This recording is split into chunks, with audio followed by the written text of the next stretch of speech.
Nada como receber a visita de João Luiz Batista de Carvalho.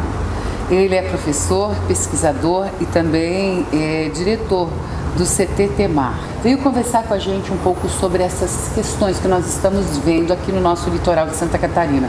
Mas outras regiões do Brasil também observam muitas vezes, inclusive alguns fenômenos que esse ano mesmo já assustou não só os brasileiros, como os uruguaios e outros países, e do qual a gente faz questão de entender um pouco mais com este profissional da área. Seja bem-vindo ao programa. Muito obrigado, é um prazer estar aqui. Poxa, 20 anos morando em Santa Catarina já? 24 anos. 24? Você fez a oceanografia no Rio de Janeiro? Fiz no Rio de Janeiro. E aí, assim que pôde, Santa Catarina? Santa Catarina. Oh, que coisa boa!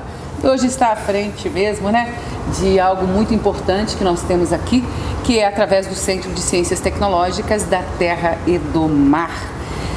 Eita, vamos às ressacas. Comum a beça nos dias de hoje, pelo menos aqui em Santa Catarina.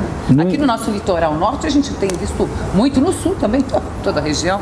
Nós vimos sempre, na verdade. Sempre. Hoje nós estamos mais atentos, né? Mas é um fenômeno normal que acontece todo inverno. Outono e inverno acontece direto. No outono a gente sente mais, porque a gente sai do verão, que é uma época tranquila, e de repente já começam as ressacas e a gente normalmente fica mais apavorado no início do outono, mas no inverno, até o final do inverno, a gente tem.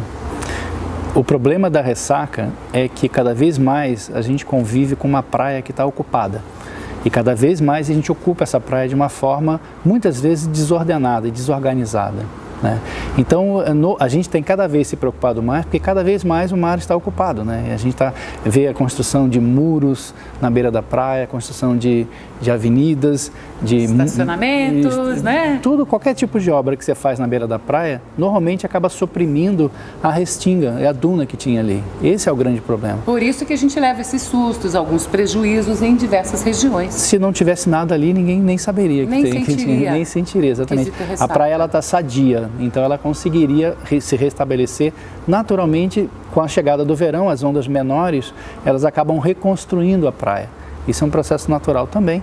Resumindo, a culpa é nossa. Também é nossa, né? Vamos dizer assim, porque muitas vezes... Está fazendo? Mas muitas vezes a ocupação aconteceu numa época em que dava a entender que ali jamais o mar chegaria. E ele tem, esse ano, com esse fenômeno, inclusive, que aconteceu, que chegou, meu Deus do céu, o mar retraiu. Isso deu um medo, hein, professor? Porque a gente não é acostumado com isso, não. Para ressaca a gente até já entende mais, a gente já vê realmente. Agora, esse fenômeno que aconteceu agora há pouco foi um susto danado. Todo mundo com medo até de tsunami. O susto foi exatamente por isso. As pessoas têm muito na imagem, e bastante difundido pela imprensa, de que antes do tsunami vem um recuo da linha de costa, né? Então isso é verdadeiro. É verdadeiro. Né? Mas esse caso especificamente, o que acontece é o mesmo fenômeno da ressaca, mas no outro lado do mesmo fenômeno, né? O que acontece, o que faz com a ressaca? Normalmente os ventos de sul, quando sopram, a água como um todo, ela se movimenta para a esquerda do movimento do vento, da direção do vento. Isso acontece por causa da rotação da Terra. Então, se o vento sopra de sul para o norte, a água vai ser empurrada em direção à costa. No caso contrário, se o vento sopra de norte para sul, a água é retirada da costa. E o que aconteceu naquele período foi exatamente isso. Um evento mais forte, né? Havia um anticiclone que formou uma pista muito forte de vento de norte e anomalamente, né? Numa situação mais extrema, o nível d'água baixou muito e aí ficou parecendo que era um tsunami, mas na verdade não tinha perigo nenhum. O Uruguai passou um mau susto aqui no Brasil, em diversos lugares, aqui mesmo, em Balneário Camboriú. Exatamente. O nosso restaurante flutuante ficou na areia. Ficou na areia. E tantas outras situações. Sabe-se que é difícil ter um tsunami no Brasil, pelo menos nessa região, porque a gente, graças a Deus, não tem essa condição aí das placas tectônicas, né? Mas diz que nem todo o Brasil está livre. Se houver um tsunami na região do Caribe, é possível que o norte do Brasil seja afetado. Mas, como é uma região um pouco habitada, não vai trazer grandes problemas. Difícil. Né? É difícil. É difícil. É difícil. É difícil. Mas é possível. Natureza é natureza. Mas é difícil. É muito difícil. Não é algo que tenha indicação. Nunca aconteceu, não temos nenhum registro de que tenha acontecido no passado. Então é o vento, gente, o responsável tanto pela ressaca, que é essa quantidade de água que vai para mais a terra, quanto pelo, então, recuo. Vento norte, recuo. E vento sul sobe. E isso tudo está associado às passagens de frentes frias, né? A cada 7 dias nós temos uma frente fria passando. Então é super normal. Na verdade, o ano inteiro isso acontece. Esse movimento do mar, né, ele acontece até no verão. Só que a gente percebe menos porque ele é menos intenso, não é tão forte assim. Quando se fala em engordamento da faixa de areia, professor, mestre e doutor, engenheiro na área da oceanografia, você é a favor ou contra? Eu sou a favor se essa solução for a mais indicada para aquela praia, né? Cada praia tem uma solução própria, cada praia tem um problema próprio e cada praia tem uma solução própria. O engordamento da faixa de areia é uma obra cara, porém ela é menos invasiva, né? Destrói-se menos o ambiente, entre aspas, vamos dizer assim. Então, ela acaba sendo uma boa solução quando você já tem uma cidade edificada, como Balneário Camboriú, por exemplo. Não dá para chegar a cidade para trás, né? Mas então o engordamento acaba sendo uma solução. É o que fizeram em Copacabana, no Rio de Janeiro, que é um exemplo clássico no mundo inteiro. É uma praia que funcionou muito bem com engordamento de praia. Ninguém sabe que Copacabana é uma praia engordada, e ela foi engordada na década de 60. Funciona muito bem. Muda normalmente essa praia? Copacabana eu acho que eu não conheci antes desse engordamento. Quando eu conheci já devia ter feito engordamento, faz muito tempo, né? E é uma praia, você anda. Ela não é uma praia de tombo. Praia de tombo é aquela que rapidinho você pluf, já tem aquela.